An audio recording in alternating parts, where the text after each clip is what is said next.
Genesis chapter 37. And Jacob dwelt in the land wherein his father was a stranger, in the land of Canaan. These are the generations of Jacob. Joseph, being 17 years old, was feeding the flock with his brethren, and the lad was with the sons of Bilhah, and with the sons of Zilpah his father's wives. And Joseph brought unto his father their evil report. Now Israel loved Joseph more than all his children, because he was the son of his old age, and he made him a coat of many colors.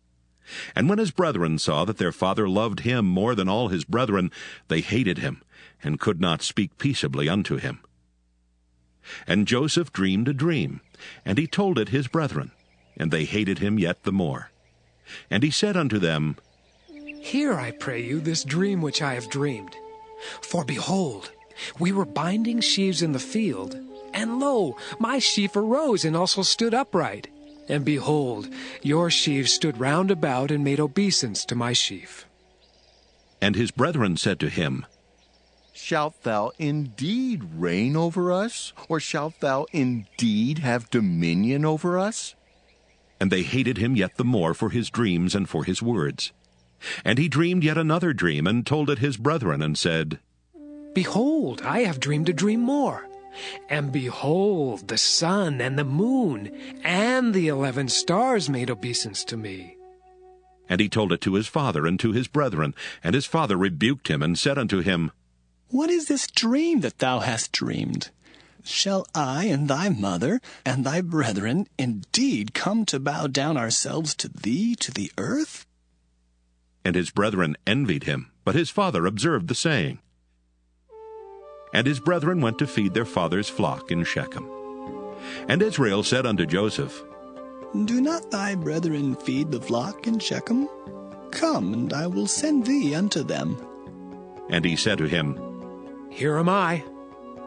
And he said to him, Go, I pray thee, see whether it be well with thy brethren, and well with the flocks, and bring me word again.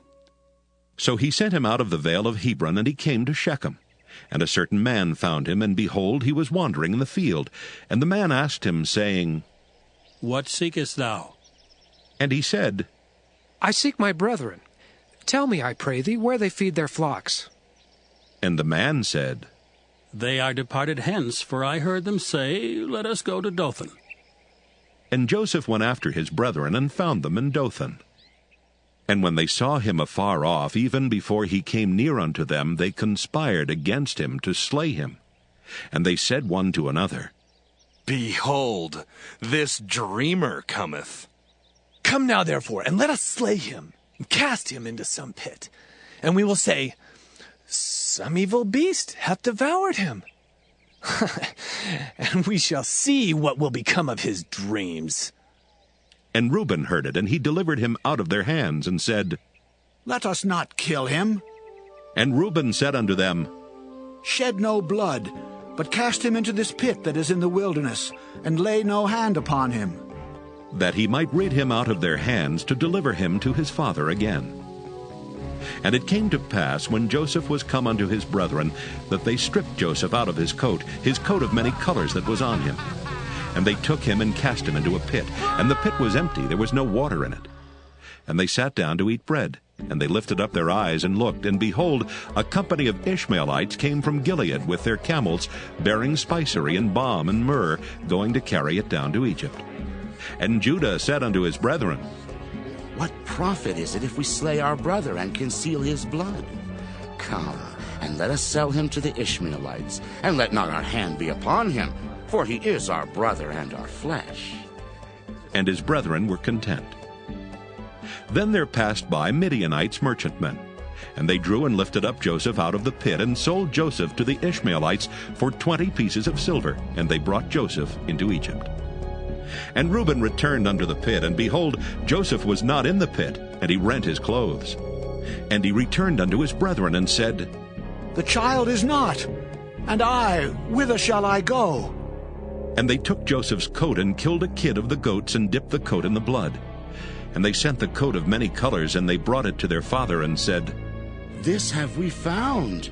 Know now whether it be thy son's coat or no.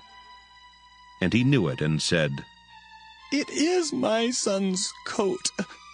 An evil beast hath devoured him. Joseph is without doubt rent in pieces. And Jacob rent his clothes and put sackcloth upon his loins, and mourned for his son many days. And all his sons and all his daughters rose up to comfort him. But he refused to be comforted, and he said, For I will go down into the grave unto my son mourning. Thus his father wept for him. And the Midianites sold him into Egypt unto Potiphar, an officer of Pharaoh's and captain of the guard.